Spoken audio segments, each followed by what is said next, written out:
welcome to the Wellness Plus podcast. I'm your host, Karina Rachel, and I'm joined today by Chase McKinzie. He's a certified strength and conditioning specialist, and today he's going to be telling us not just about cryotherapy, but red light therapy, cool sculpting, cool skin. Not quite. It's called cryoskin. Yeah. But, you know, we spoke in the previous podcast about cryotherapy and all of the different ways that it can impact improving athletic performance, reducing chronic pain, and even just helping us improve our sleep, reducing our stress levels, overall wellness benefits. And so you had mentioned red light therapy as this new technology y'all are taking on, and that kind of branched out into the discussion of all of these different tools that y'all are using in US cryotherapy. And I was just hoping you could kind of teach us a little bit about all of these different modalities. I'll shed some light. Some red light. Yeah, I'll shed some light on some of them. I had to plug it. I have a couple puns in my library for cold as well. But yeah, it's totally. So kind of, the last time we were on, I talked about the history of cryotherapy. I'd love to dive into the history of light therapy as well. Light therapy is very, very cool. And it kind of comes down to who discovered what light actually is. We had no idea what light was really until Sir Isaac Newton. Like, people learn in their history books and their science books that Sir Isaac Newton is the father of gravity and set the tone for Newtonian physics, which is absolutely true. Nothing to take away from one of the geniuses of the human race. However, he also studied the light spectrum. He was the first to actually figure out that light, as we get it, and going through a prism, can be, put out into different wavelengths that carry different colors of light, and that's where we get Roy G. Biv, right? And each of those light wavelengths is different sizes, right? And they travel at different speeds because red wavelength is longer and travels slower, whereas on the end of that, violet is a shorter and travels faster, right? Shorter wavelength travels faster. And then you also have things like near infrared and UV and things like that. Even just radio is a type of light. Okay, so light it comes back to Sir Isaac Newton. I have so much admiration and respect for him. And so when we talk about light and just how red light is used currently in the day for these alternative forms of health and wellness and pain and inflammation management, we have to take it back to light wavelengths, and we'll kind of touch on them a little bit. Now, light evolved from the prism and Roy G. Biv into what's called light spectroscopy, and that is when you actually take a microscope and apply it to an actual spectrum, and what you'll see are spectral lines. Now, are you familiar with spectral lines?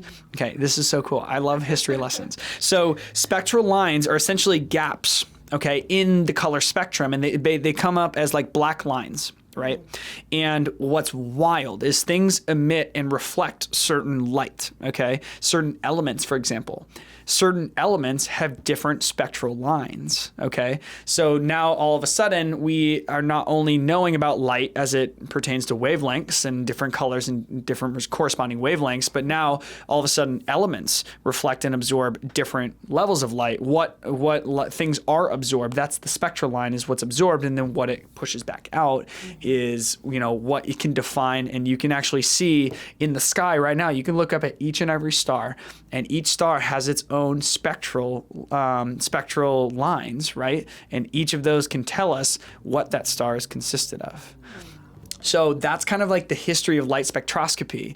Now, when we start using it in the modern day for medicine and things like that, we've used red light therapy for years. Red light therapy is clinically backed by thousands of clinical studies, largely talking about skin improvement, reduction of pain, reduction of inflammation. Now, we currently are using what's called Joovv red light therapy. The company who manufactured it is Joovv, that's Joovv. Definitely recommend checking them out. These guys do red light therapy with LEDs. And we actually are using a red light therapy device that is not sauna. Because most people have heard of sauna, red light sauna, right? Infrared sauna. And infrared sauna is a completely different type of therapy. We don't actually have that. We have red light that emits specific wavelength frequencies for red and near infrared. So the red wavelength frequency is about 660 nanometers, and then the near infrared is about 860 nanometers. At those specific wavelength frequencies, they are absorbed by our cells and actually interact with our mitochondria and actually allow our mitochondria to increase their production of ATP. So in a nutshell, they supercharge our mitochondria in each and every one of our cells, improve cellular function in billions of cells of our bodies, and ultimately kind of supercharge our body. Do you know how that was discovered? Had an impact on the mitochondria? They started with targeted treatments. So I mean, this is back, I believe, in the 90s. They started supporting the clinical for red light, and the wavelength was variable at times. The way they started, I can't say why they started looking at mitochondria. That could be due to better energy, better cellular function. You're going to look at the workhorse of the cell, which is the mitochondria, right? So that might be why they looked at it. The way it's backed by clinical is at those specific wavelengths of 650 and 860 nanometers, you have increase of CCO activation. Essentially, that's C cytochrome oxidase activation inside the mitochondria, which ultimately reduces the oxidative stress of the electron transport chain. So that's a ton of words, right? And if you're not a bio major or exercise science major from college, right, that could be a mouthful for some of our listeners. In other words, when you have CCO interacting with mitochondria, it allows the mitochondria to go through more of the electron transport chain. Essentially, that's increasing ATP production better than anything else we have in our body, better than Krebs cycle, all of that stuff. The ETC is the best way to produce ATP in our cells. So if we're ultimately able to produce more with less stress and essentially fueling that little engine, fueling that workhorse to produce more energy and more of a better capacity for cellular function, you're going to feel better on a whole body scale. And there's so many benefits to go with it. Definitely. Well, and I mean, just on that one thing, that telling people that like you're going to feel more energy is enough on its own, but to really understand that every single cell of your body is now functioning at a higher level because it has more energy. It's able to, heal you faster. It's able to recover faster. You're going to be, you had mentioned at the beginning, like improving skin appearance and things like that. Just that, one visible aspect of seeing that the cells are literally able to do what they're supposed to do at a higher, potency, or a higher effect, quicker effect. That is just fascinating. It's unbelievable. I mean, I have almost this sense of like astonishment for red light therapy because, I mean, we have billions of cells in our body, and I'm a total science geek. You and I were chatting about it, and I look up at the night sky and there's hundreds of stars that we can see, thousands, potentially hundreds of thousands, maybe millions of stars. There's more cells in our body than we can see in the night sky right now, right? And we're able to affect that many pieces of, basically the basic form of life. It's absolutely unbelievable. And when you're engaging in red light, it's completely safe, virtually zero side effects. And when you're improving mitochondrial function, improving cellular function, you're reducing pain and inflammation, you're improving skin tone, clarity, texture with increased collagen and elastin production. You're seeing better hair growth in some individuals, better hormone regulation in the thyroid hormone. You're actually seeing increased testosterone in men. You see better hypertrophic gains for eccentric loading principles. You're seeing accelerated tissue repair, accelerated wound repair. You're seeing things like it just enhanced athletic performance, all from red light therapy. Wow.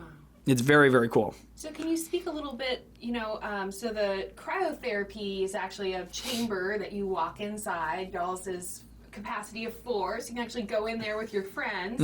What does the red light therapy look like? Is that like a chamber, or is it more localized? Great question, because it's hard to imagine what it is. I mean, so I guess the best way to kind of paint a picture, if you will, is kind of, like a white refrigerator, right? And it's kind of like head height. It's about 6'2", maybe, right? That's about how tall the panels are. They're about 6'3", and they have a ton of LEDs, and they alternate between red and near infrared. Now, when you look at that panel, okay, you're going to see the red light.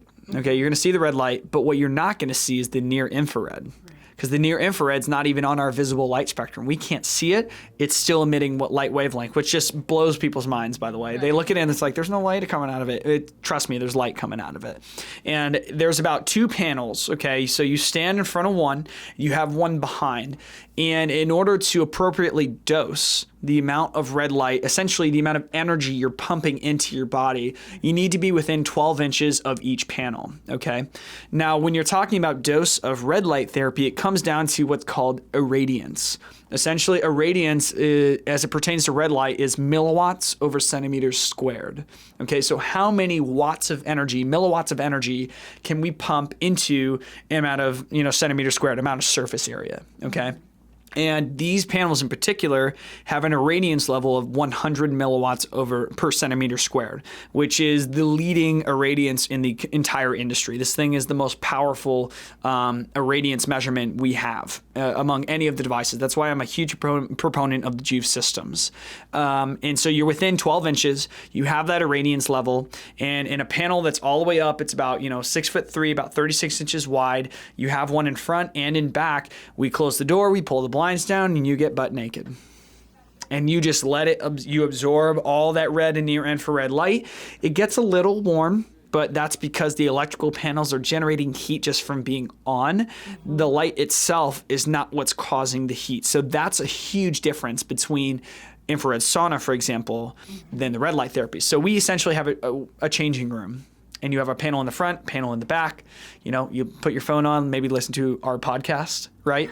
And then you're just stripping down, soaking up the red light. And then how long do you stay in the red light? About 10 minutes. So that dose, that irradiance, right, it is time dependent. If I had, say, only one panel in the front, I would have to do 10 minutes on the front, and then I'd have to turn around and do 10 minutes on the back for a 20-minute treatment time. As far as time goes, time is of the essence for every individual is looking for recovery. They're looking for something that's quick, effective, and, it's not going to eat up their entire day. This is, front and back panel, 10 minutes. It's all that you need. Wow. And then do you do it in conjunction with the cryotherapy or instead of cryotherapy? How does that work? So it works both ways, always, and by itself as well. So before I kind of tap into how to pair it up with cryo, I want to first try to explain how you're really treating yourself with red light therapy. You have to think of yourself like your phone battery. Okay, so let's say you're at 50%. Your cells are running at 50%. Your body is depleted 50%. When you go into that red light room, you're supercharging your mitochondria, supercharging billions of cells, and ultimately supercharging your body back up to 100%. You're going back up to full charge, and you're feeling ready to go afterwards, okay? And then you're getting all the other benefits as well. The tangible benefits of red light can vary from day to day, but it also tells us that you only need one treatment a day. You really only need to charge your phone once a day if you're using it conservatively, right? So for those that are just completely depleted at the beginning of the day, maybe they start out at 10%, charge them up to 100, they should be good for the rest of the day, and then they might do it again in the evening, depending on if they again get depleted, right? Most folks are doing red light at the end of the day because they are so depleted by the day, they're using red light to recharge their batteries. Okay, so that's the first way to kind of think about how you're using red light, and it's completely safe to do every single day. As it pertains to cryotherapy, it synergizes unbelievably well with cryotherapy. It's actually one of the primary reasons why I actually wanted to bring it on as a service at US Cryotherapy is because we commonly engage in contrast therapy to flush out inflammation, flush out any sort of toxins, whatever it may be. Right? We go from cryotherapy, and like we talked about in our last podcast, we go from cryotherapy, we actually go straight over to vibration plates to promote circulation, promote lymphatic drainage, to promote blood flow following cryotherapy. We constrict blood vessels with cryotherapy. We want to dilate them again with vibration technology. Well, now we have the pinnacle of blood vessel constriction in cryotherapy, and then now we have red light therapy, which is an unbelievably good blood vessel dilator and enhanced circulatory mechanism.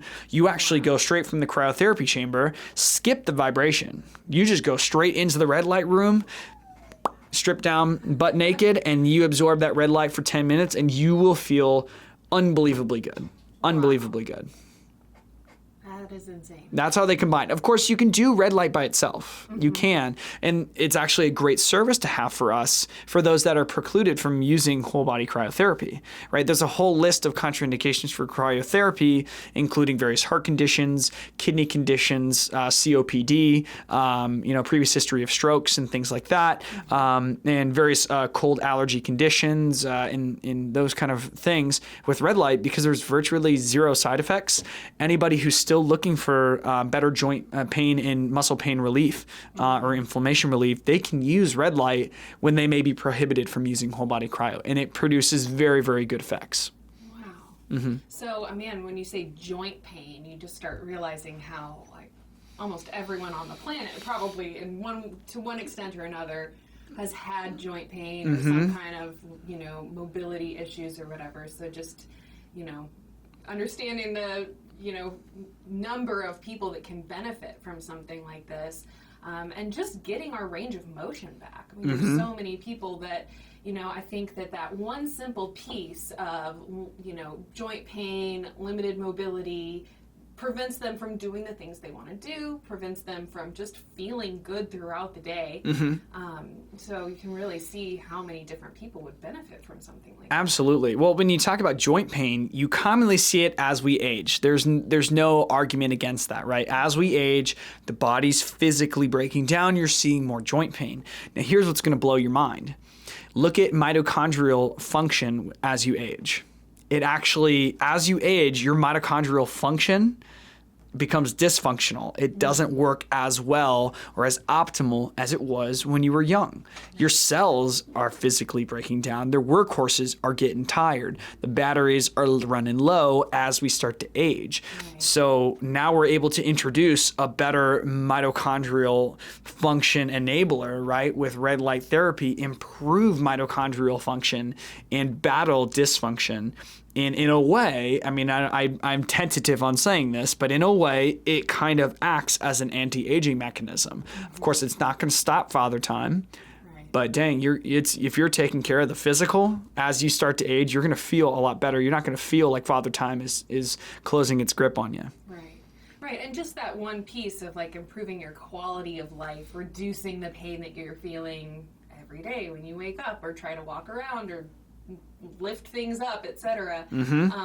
Just that one piece alone, you can really see how beneficial that would be. So you mentioned the vibrational massage. Yeah, vibration therapy. Can you maybe talk a little bit more about that? Oh, we call it the good shaker upper. It's a good jiggle, is what we say. So you go from part of our process proceeds with cryotherapy, and again, for those that are listening, definitely check out the last podcast. We definitely dived in deep on whole body cryo. We went from cryotherapy, which is constriction, immediately to vibration plate technology, which is dilation.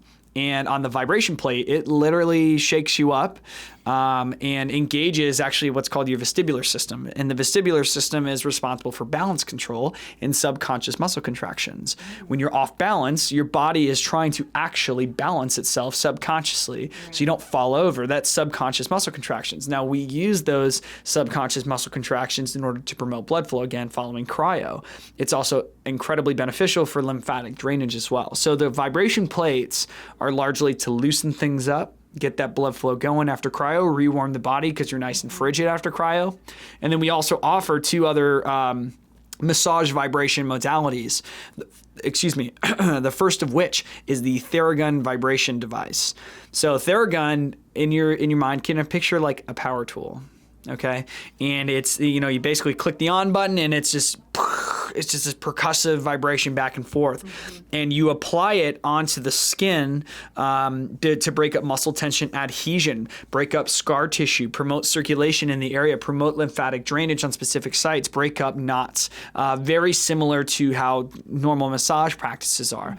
However, they use a very specific frequency for their percussive device. You're actually introducing about 40 percussions per second. Really, really fast per second. And what's wild, and this again, it's really hard to picture it. People who are listening, try to picture this. You have 40 percussions per second. You slow that down, and each individual percussion is so quick, it actually impacts the skin, lifts it up just enough off of what it currently is. I mean, we're breaking up muscle tension adhesion, breaking up some of that stickiness between fascial fibers that are overlaying muscle fibers. We're breaking that up to promote circulation into the area. That's why those percussive vibration tools are so effective at breaking up those knots and those tensions. So that's why we introduced Theragun. It's so great on the traps, the rhomboids, the subscap, lats, low back, or spinal erectors. It's so fantastic. That sounds amazing. And then, so that's more of a localized. That's more of a localized. Now, of course, we offer the hydro massage as well. That is a pulsating frequency. It's not just massage, like the Joe Schmo mall water massage. And you look at it and they close you in that kind of tanning bed water massage. Very, very different. You actually lay on your back and it's a water bed, okay? And it massages and pulsates the water jets up at your back at 100 beats per minute. And that frequency and that pulsation, again, kind of coming back to a little bit of percussiveness, a little bit of vibration, a little bit of pulsating effect, that pulsation is clinically proven to enhance circulation and lymphatic drainage. So now we have two things that are promoting circulation following cryotherapy. We actually like to use Theragun prior to cryotherapy as well. Because if you're breaking up all that muscle tension adhesion, breaking up some of that scar tissue, you have all this kind of waste buildup in the area, maybe a little inflammation in the area, go in and cryo, squeeze it out, flush it out, so that way you're eliminating that knot. Yeah, no, that makes perfect sense. Very cool. And then, so we talked about cryo in the last podcast. So we've touched on red light. We've touched on the vibrational hydrotherapy. We touched on the, what was the name? Normatec compression boots. Normatec. Yeah, Okay. the compression boots. Oh, those are wild. So Normatec compression boots are widely used in the athletic community. But for those of us that know someone that may have been in the hospital with a cardiac condition, they actually apply compression boots to people in the hospital to help promote circulation in the lower extremity following various surgeries, right? That's actually where the compression technology originated from. Normatec applied it into an athletic regimen where basically you zip up these boots. They look like space pants, okay? You zip up these boots and they have pockets of inflation that sequentially inflate from the feet all the way up to the hip to promote circulation and apply this firm pressure squeeze, promoting circulation, reducing lactic acid in the area, flushing out inflammation, edema, swelling, whatever it may be, and then promoting lymphatic drainage as well. Now, we actually like to recline people, get them up so that the feet are above the heart, let elevation do its thing as well, let gravity do its thing, let gravity assist us and flush out any of that residual fluid buildup. And the Normatecs are definitely the athletic combination we have, but that being said, it's not just for athletes. People who have swelling in the lower extremity, particularly around the ankles, at the end of their day, people are on their feet for 12 hours in very laborious jobs, or even just school teachers who are on their feet all the day, all throughout the day. They're benefiting from things like Normatec. People who struggle with poor circulation in the lower extremity and they just can't they don't have a good venous pump return, and they have all this excess swelling in the lower extremity. Flush it out, squeeze it out, literally, and it helps every single time. Wow. Yeah. Yeah, so again, we've had a lot of yoga teachers, that show the legs up the wall, or waterfall pose. So, Oh, yeah. So the science, so to speak, behind, like you said, raising the feet up above the head, but then adding that compression aspect is just like, taking it up to the next level. Oh, yeah. Well, I mean, you've heard of like the conventional RICE method, right? Rest, ice, compression, elevation. Like that's what you're first taught as an athletic trainer in college. If you're in the kinesiology department, RICE is great. It's evolved since then. Of course, ice, it's evolved into cryotherapy. Compression now evolved into Normatec, and elevation. I mean, elevation is elevation. It's basically gravity doing its thing. Why can't we combine two of them? Why can't we combine compression and elevation? Why can't we synergize the two? Why can't we combine all three? Right? So that's kind of what we do. Wow. So have we touched on everything? So we touched on localized cryo last time, and that was the spot treatment of negative 22 on specific muscle tissue, joint tissue, fascial tissue, a more effective, more efficient ice pack with a deeper, colder penetration. that's really, really great for targeted relief. Or those, again, that may be precluded from using whole body cryotherapy for various cardiac conditions, they can still do localized cryotherapy on specific spots that are affecting them. Wow. And then we also talked a little bit about the cryofacial, which Yes. I think is really fascinating. Yeah, the cryofacial, introducing collagen production naturally, decreasing the temperature of the skin down to about 50 degrees. Very, very potent collagen production, rejuvenating the face and flushing inflammation out. And actually, I completely spaced on the last podcast, but we actually have witnessed and observed better inflammation relief and sinus relief from allergy season here in Austin. That was surprising. That's not something we're taught to do with the cryofacial, nor is it backed by clinical. But again, it's kind of things we're discovering like every day. There's always something new to discover and observe with clientele as we treat millions of people in the United States. And I just think it's so, like as you're talking and explaining all of this, you really see how, it's not just athletes that can benefit from these different things. And, wherever people are at in their health and wellness journey, so to speak, whether you're like right at the beginning trying to come from a place of, maybe years or decades of not being super fit, and now you want to try and kind of hit a reset button, so to speak, for your body and, get it ready and prepared for doing more exercise, doing more whatever it is that, this person wants to do, can really see it as a way that you're, like you said, flushing the inflammation, flushing whatever, just kind of stagnant stuff gets, stuck in our bodies, especially when you start thinking about just how toxic everyone's, our diets, our skincare products. Oh yeah, I mean, we're surrounded by it. Yeah, you start going through the list and it's almost like, man, how is anyone healthy with all of this? It's wild. So being able to see something that is going to help you, purge all of those things. You talked about the lymphatic benefits of the vibrational massage and stuff like that. We know that lymphatic system is really key in getting rid of those toxins. And I think for a lot of the people out there that are living with, whether it's a chronic condition or maybe it's just general, pain, fatigue, lack of energy, whatever, like we're just really bogged down by toxicity. And so you can see how, even if it's not the athletic performance part that you're going for, just this element of helping get the cleansing of your blood through that constriction of the blood vessels, but also pumping that lymphatic system to get rid of those built up toxins that most of us have been accumulating for a really long time. You just really start to see all the different applications. So many applications, not to mention mitochondrial function. I mean, it's unbelievable how many applications we're starting to find and how many applications we continue to discover. Right. And that's what's so cool. And that's what excites me every single day, is finding out new and exciting things of how to evolve from one to the other.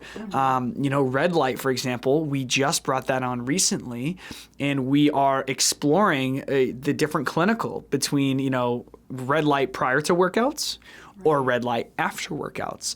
And what we're finding is that both can be beneficial, but for different goals and outcomes. And it's, for example, red light therapy prior to workouts and eccentric loading principles can increase muscle growth and hypertrophy by about 5% compared to control. That's unbelievable. Then from a post-workout perspective, you're getting that restoration of the mitochondria. You're getting that increased energy. You're flushing out some inflammation and actually promoting circulation inside the body, and it's unbelievably rejuvenating after workouts. So there's so much application into what we do. It excites me every single day to really just kind of discover the new. And it also kind of is, humbling. There's so much more research out there, and there's so much more research to be done on not only whole body cryotherapy, but the synergy between the modalities is another one. For example, we talked about Joe Rogan Experience last time. He just chatted on his podcast a little while ago about whole body cryotherapy and red light therapy in conjunction, going from whole body cryotherapy, constriction, going straight into red light therapy, dilation, going back into whole body cryotherapy, constriction, doubling down on your endorphin release, and then going back into red light therapy. Now, in my opinion, I think doubling down on red light is a little excessive. I think that kind of overcharges the battery. You can plug in your phone at 100%. It's not going to go higher than 100%. But, there are so many cool areas to discover the combination and frequency of all those modalities. That's like the ultimate contrast therapy. That is the ultimate, that is the penultimate contrast therapy that we have available to us on the market, I would say. And being able to do one and the other is just incredibly beneficial. A lot of our members are now doing whole body cryotherapy, followed immediately by red light, and then finishing with a Normatec session if the legs are fatigued, finishing with hydromassage if they just want to relax and get a little bit more circulation, if they want to work the Ther again. We have all these options available to them specifically for their bodies. Wow. Mm-hmm. So I think maybe the only thing that we haven't touched on, you had mentioned before, was the cryo skin. Yes. Can you talk a little bit about that? Yes, cryoskin. This is a hot new topic, as they say, That's right? a cool new topic. Yeah, hot, right? it's a cool new topic. It is a little hot though. It does engage in 3-phase thermal shock, and I'll touch on that in just a minute. Cryoskin is very, very cool. Cryoskin is a targeted fat loss treatment that is non-invasive. It has minimal side effects, and we are seeing results of a targeted fat loss of about 38% in a targeted area. So that could be the abdominal region, 38%, love handles 38%, wherever the spots are, and we're able to treat those spots over a progression of 10 weeks, and we engage in what's a process called Cryo Lipolysis, which essentially is applying extreme cold, so about -4 degrees Celsius, to the skin to damage and the adipose, lipo. Okay, so you're applying cold to fat tissue, damaging the fat tissue in order for the fat tissue to undergo its self-destruct mechanism called apoptosis. And then lysis is essentially that destruction of fat cells. So cold fat destruction is cryolipolysis. And basically over the treatment course, you are applying heat first to warm up the tissue, get blood flow going, applying the cold, applying the pressure massage that accompanies the treatment protocol. Finish up with heat, and in order to, again, promote circulation in the area again, loosen everything up, and then allow the body's natural macrophages, essentially it's trash men, to pick up the trash, dispose of it in the lymphatic system, and you excrete out your fat cells. Wow. Goodness gracious. It blows the mind. Like it really does. I didn't think there was anything like it. And with my background being heavily involved with clinical and exercise science and biology, I mean, it's such a strong foundation for me. I always look for the clinical. And cryolipolysis is backed by clinical, no question about it. Cryoskin is such a new treatment modality. It actually came from France. Okay, and it just came to the States. It's actually CE certified, which is the FDA equivalent in Europe. It's not FDA certified yet because it just got here.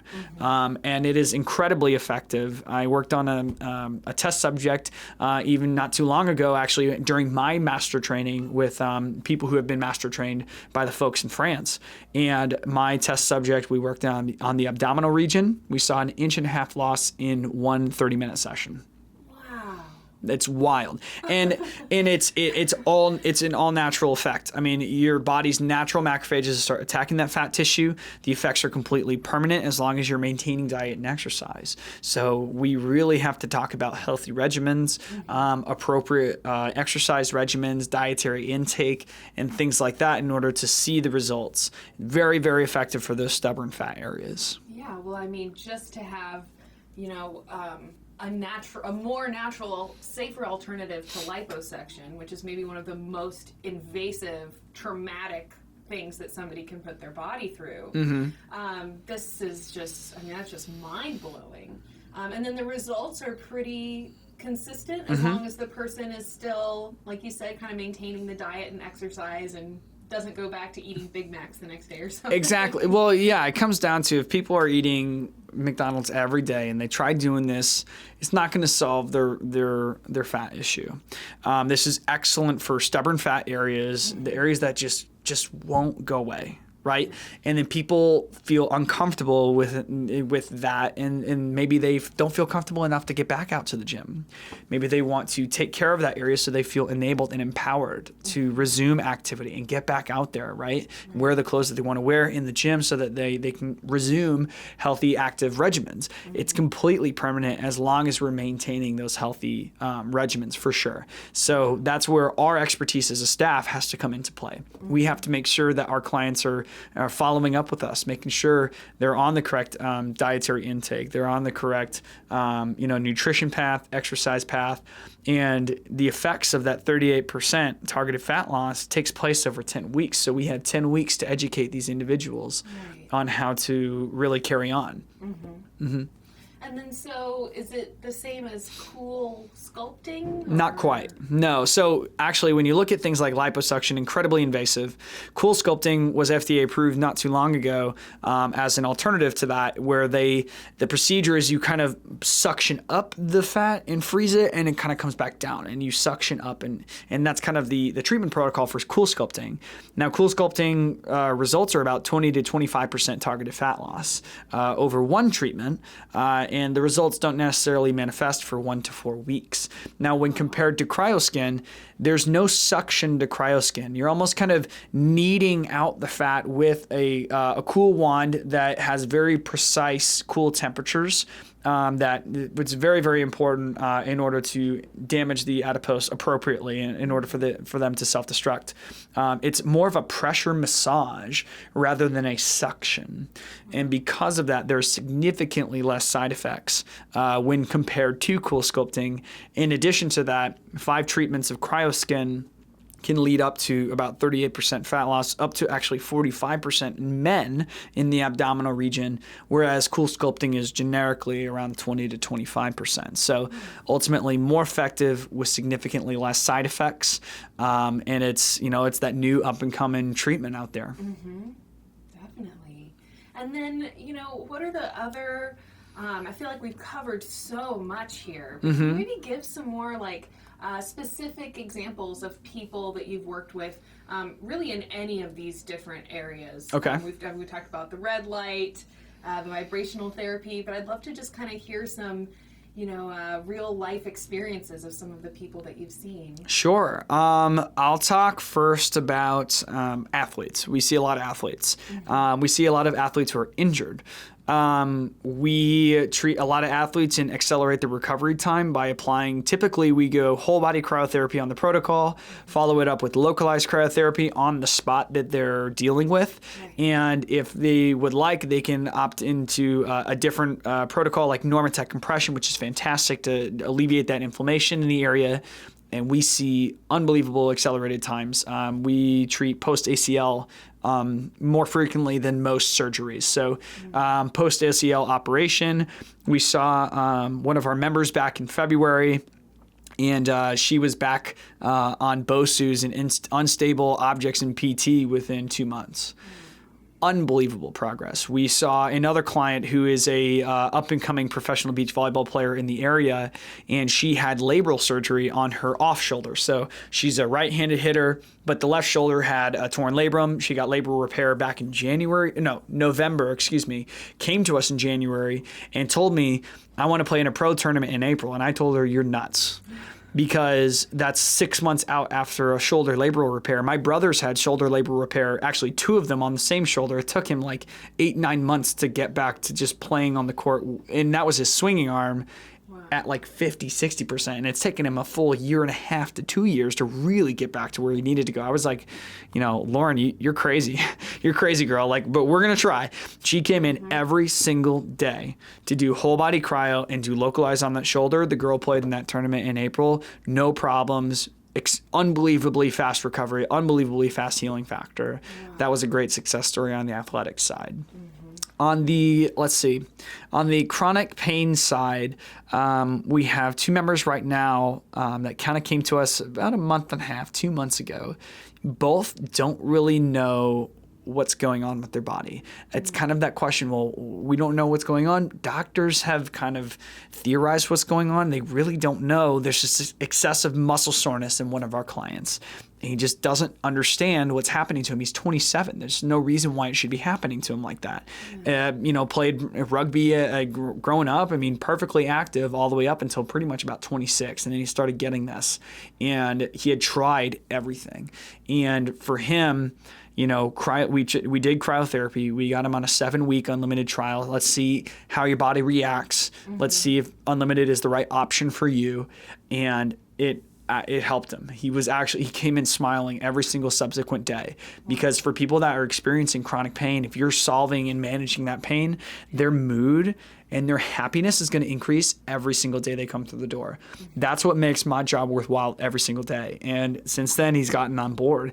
Now he's using red light therapy. He's been using it for a couple days now, and he's like, I don't feel pain today.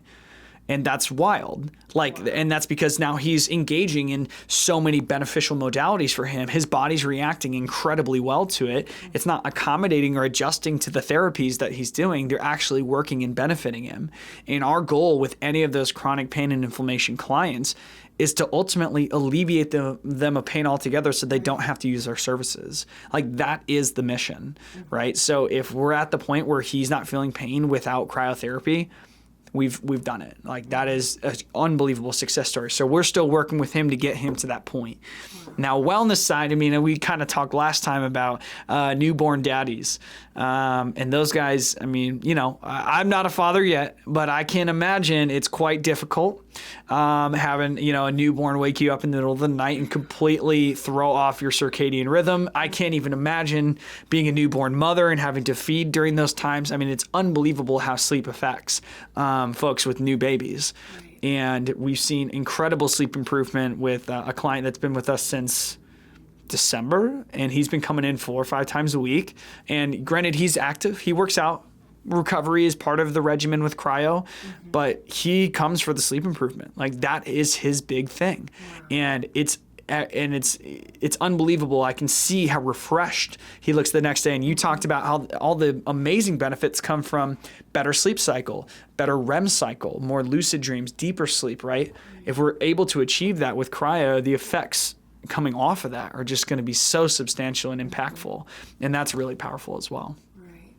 I think there's definitely just that, kind of synergistic effect when you really start getting the body to function at a higher level. You're going to start having all of these little domino effects that start to come in, and maybe the unanticipated benefits that you start to notice. I didn't realize that I was, going to recover faster, that I was going to, when you get into that discussion of mood and hormones and how the body responds to a stress response, how is our temper, how is our reaction to stressful situations, all of those things that become very real in our day-to-day life and our day-to-day sitting in traffic and all of these other things, that you can see where you're going to have all of these other benefits starting to come into play, and it just lifts up your entire quality of life. Oh yeah. I would call that human optimization. Yeah. That's what it is. We're finding ways to completely optimize how we function every day. In a world where we are constantly active, we are constantly learning, we are constantly absorbing all types of information at all hours of the day, and are expected to do so almost nowadays, right? We almost need that assisted recovery and optimization of how our body reacts to those things, how our body effectively deals and manages those things. In order to do that, there are things like cryotherapy, red light therapy, all the other modalities that we offer, including compression. That's where we see immense improvement. And coming from your background in strength and conditioning, really looking at how the body responds when you put it under more stress. How do you get the body to respond better, or respond with more faster recovery, muscles getting stronger, all of that. I would just imagine that whole recovery piece is not only maybe the most important, but it's the most overlooked and skipped over. Oh, it's 100%. Don't take the time to recover. Don't do these different practices or whatever to just support your body. We're always going 100 miles a minute only thinking about the next thing we need to do. Mm-hmm. So just having, this entire, now you've got a big realm of different modalities y'all are offering. Mm-hmm. But I love that it's all just based around this one simple concept of helping your body recover. Yeah. So that it can do all of these other things better. It's such an important pillar of our daily lives. Whether you're active or whether you're inactive, recovery is still a thing. The biggest example I can actually state of that is actually in the esports industry, which you see professional gaming. I mean, professional gaming is now $1 billion industry, and you have guys that are classified as professional gaming athletes. They sit at a desk for hours on end. They need recovery just like everybody else. They're not active in the sense of a football player, but they have to have postural activity. They have to have hand-eye coordination and reflex activity, things that are constantly taxing their central nervous system on a screen that's emitting blue light, for example, right? Which in blue light is tons of evidence to say blue light actually disrupts sleep patterns and actually causes higher cortisol levels and things like that. So these esports athletes are still people that need recovery just like any other football player. Right. They still need circulation. They still need inflammation management. A lot of e-gamers suffer from carpal tunnel, for example. Right. So there's all sorts of applications, whether you're an athlete or a non-athlete. And kind of touching on what you were saying about how recovery is so overlooked in the fitness industry, when you start learning about fitness programming, you hear this acronym. It's called FIT. FITT. Frequency, interval, time, and type. Okay, so frequency being how many times a week are we doing this? Mm-hmm. Interval being, okay, well, what is the particular interval we're working with? Are we working with a 2-to-1 interval, for example, for runners? Are we working a 1-to-1 interval, depending on the energy system that we're loading? What time of the workout? How long should it be? Should it be a 30-minute workout? Should it be an hour-and-a-half workout? And then most importantly, I would say out of all of that acronym is type. What type of workout are we doing, right? Are we doing ones that coincide with the energy systems we're employing? So for example, in sports like basketball and football and volleyball, very explosive activity. How much power can you generate in a little amount of time? The type of workout regimen should reflect that, similar to endurance runners, right? Endurance runners should engage in the type of activity of prolonged stress and endurance, so little power over long amounts of time, right? And so engaging in different types of treatments and protocols and things like that for exercise regimens, but there's no R in that FIT. They completely left it out. So frequency kind of does it. It's like, okay, maybe we'll go 3-4 times a week, but what are you doing on those off days? There's nothing that we are taught really in the fitness industry, particularly for professional strength professionals. We are not taught that much about recovery. We kind of pick it up as we go. We have to do continuing education. As soon as we graduate, you get your certification, whether that's a CPT, CSCS, then you have to go find a foam rolling certification. Then you got to go work with a clinician and a chiropractor and a physical therapist if you really want to work in a rehabilitative setting and learn from them, because they are taught rehabilitation. They are taught various recovery modalities like the application of heat, like the application of ice and things like that. Then you're not even exposed to the pinnacle of those technologies, being cryotherapy, being compression therapy, being red light therapy. So there's so much to be said about how much education there still needs to be done, because people are content with what they currently have, but they don't know that there's something better, right? And that kind of comes down to an education aspect. Definitely. And I think definitely for all the athletes out there, but all of us for that matter, wanting to, take it up to the next level, be healthier, be more fit than you ever really imagined yourself being. I mean, that's a goal that I think all of us have. And then certainly to the extent that, people who are, coming up against some obstacle, whether it's that injury or all these different kind of pieces we've covered, something that can help you get over that obstacle and reach the goals that you do want to reach. That is so powerful. Absolutely. Well, even just with that, engaging in cryotherapy, going into negative 170 degrees, that's a mental hurdle. That's going to take some confidence. That's going to take some courage. Like, that is a mental barrier, overcoming the cold in and of itself. And that's such a kind of like very powerful metaphor in a lot of ways of overcoming adversity, right? Overcoming stress and cold stress in this particular case. How can we apply that outside into our daily lives? Right. And that whole mind over matter concept. Mind over matter, 100%. Which, yeah, like you said, is very clearly applicable for athletes, but then if you really, if you're really thinking about the everyday lives that most of us are living, we combat that all the time. We're always having to overcome the stress, overcome the obstacles, overcome the fact we didn't get enough sleep the night before. Yeah. And these are the common things that we're all combating. You had mentioned blue light. Oh, yeah. Is it, can you maybe talk about the, I don't know if there's a relationship between like exposure to blue light versus exposure to red light. Okay. Does having that red light therapy actually maybe help undo some of those negative effects that are associated with blue light exposure? In a way, yes. So blue light, there's a ton of research to show that exposure to blue light, which we're exposed to right now, what's going on in these. Got probably we got so much blue light, right? And then, but it's also on our phones, it's on our laptop. Like it sounds silly, but you imagine like the teenager watching TV at the end of the night, and it kind of has this blue aura coming off of it, right? The lights that we are experiencing right now, it's emitting blue light, okay? And blue light has been shown to increase cortisol levels and disrupt sleep patterns, and also kind of cause like mental fogginess in individuals, right? There's not a lot of, at least not to my knowledge, evidence that it affects mitochondrial function.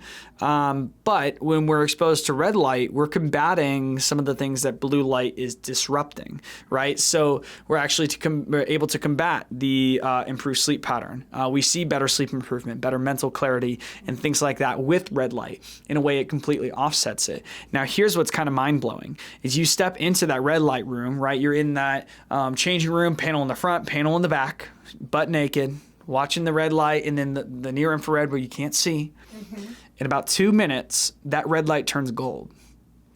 Okay, your eyes adapt to the wavelength, and you start seeing it for what it actually is. Okay, the sun itself emits a ton of red light, like a ton of red light.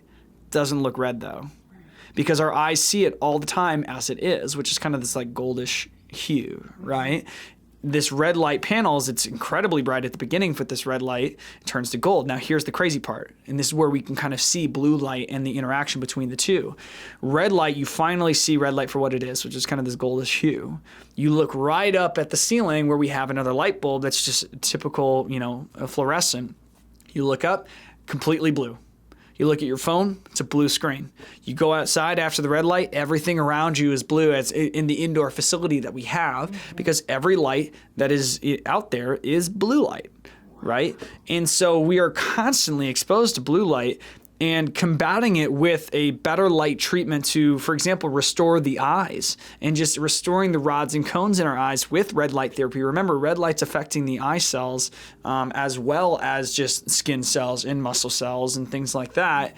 We're helping restore mitochondrial function in those, right? So we're able to, do things like better mental clarity, better less fogginess, better stress levels and things like that. So we are able to a degree combat the excessive exposure to blue light when we use red light. Wow, that is fascinating. And, just that concept that our eyes adjust to what we're around all the time, that if you're actually in front of the red light for a certain period of time, your eyes will actually get so used to it, and you can start seeing things for maybe what they really are, which is, like you said, you walk out and then everything is blue. You look up at the light and you're able to actually increase your perception of those different wavelengths, where right now we just go through our lives, it looks white to us because we're around it all the time, and our eyes are actually adapting to being around blue light constantly. I think so. I'm not a professional in the field by any means. I'm, a recovery specialist utilizing the service for recovery mechanisms, but I can tell you firsthand, it's made a big change in my life using red light at least every day right now since I've gotten it, and I've been using it for several days. It's been absolutely unbelievable using it and incorporating it and recharging my battery. Combating blue light just sucks the life away from you sometimes. Yeah. You're so much eye strain looking at a laptop, at a TV, at your phone, and not to mention all the issues we have with our phones and causing text neck and things like that. We're able to alleviate a lot of our habitual problems with exposing ourselves to red light. Wow. Do you know very much about, I feel like I always see things online, like red light or light therapy types of things that you can buy for your home. When you see light therapy, is that the same as red light therapy, or is there... I don't know it's definitely light, right? But it kind of comes back to what we talked about at the beginning of the podcast. Be very specific with your wavelength. You can have red light, but that red light is not a specific wavelength. It could be a varying wavelength. And varying wavelengths can also be beneficial depending on the outcome that you're trying to do. Amber light, for example, has great skin benefits, but at specific wavelength frequencies of red and near infrared with the Juve system at 660 and 850 nanometers, that's where we're getting CCO activation, which improves mitochondrial function and ATP production. Other things that you may see online that are red light or infrared light, make sure to look up the specific wavelength frequency. You want to be very precise as it comes to your body and what you're exposing yourself to. A lot of those devices don't necessarily have LEDs. It requires manual install. You could buy like infrared lights at Home Depot and stuff like that. Like, you got to be super careful. And at the end of the day, leave it up to the professionals in a lot of ways. As it pertains to infrared and things like that, I would definitely do a little bit more research on where the product's coming from. And then last but not least, when we talk about red light therapy, we talk about dosage of red light therapy. We talked about irradiance, right? How much power per centimeter square are we pumping into that tissue and into all of the cells in the area? We want to make sure the irradiance is precise for the outcome that we're trying to achieve. And that's why, you're looking at those things. So if you are looking for at-home red light, definitely check out Juve. That's JOOVV. Those guys are the best in the business, 100%. We have the big bad panels, the big boys, but they do have at-home devices for affordable costs. Wow. That is just fascinating. And then, can I ask, what is your personal regimen? So working in U.S. cryotherapy, I love it. Are you like hitting up the cryotherapy chamber and the red light and the vibrational massage? Like, what is your a week in the life of the nature of a business owner is that you wish you had time to do more things. It being there, my go-to regimen right now has been whole body cryotherapy and Norma compression. Love it. Great for the legs, especially as a jumper and a volleyball player. It's been fantastic. Now incorporating red light into it, I want to take a moment from compression. I want to really discover how my body reacts to whole body and red light in conjunction. I go straight from the whole body chamber into the red light. And I like to do that at the end of my day because I'm depleted. My battery is completely drained. I want to recharge it back up. And I feel freaking great going back into the rest of my evening, which is fantastic. That's my current regimen. In a perfect world, I would go whole body cryotherapy to red light therapy, probably finish up with some localized cryotherapy on the shoulder. I would do vibration technology. I would actually probably plank on a vibration plate, engage a little vibration more in the upper extremity and the core rather than the lower extremity. And then I would finish with Normatec, and that would be my regimen. That regimen would take approximately 35, 40 minutes, which I would love to have on a daily basis as a business owner. Sometimes the days just slip away. Right. And that would be the perfect scenario. As far as like my regimen outside of it, I'm trying to stick to a exercise protocol I wrote for myself about 3 to 4 times a week. And right now I'm in an endurance phase. So developing enough muscular endurance to support heavier lifts down the road, develop a huge neurological innervation aspect effect. We know that after 8 weeks of strength conditioning training, really the first 8 weeks of that strength conditioning protocol is neurological adaptations, not necessarily hypertrophic gains and strength gains. Strength gains are coming from the nervous system adapting to the stimulus rather than the muscle actually adapting. So having an 8-week endurance program right now, because I've been off the bandwagon, get back on. So 8 weeks endurance, followed by about 4 weeks of instability. And then I start getting into a little bit more hypertrophic regimen. So 10 rep max to 12 rep max, protocols with various lifts and everything like that, and prepping into, kind of a 1 rep max, and then you repeat. And that's programming for you.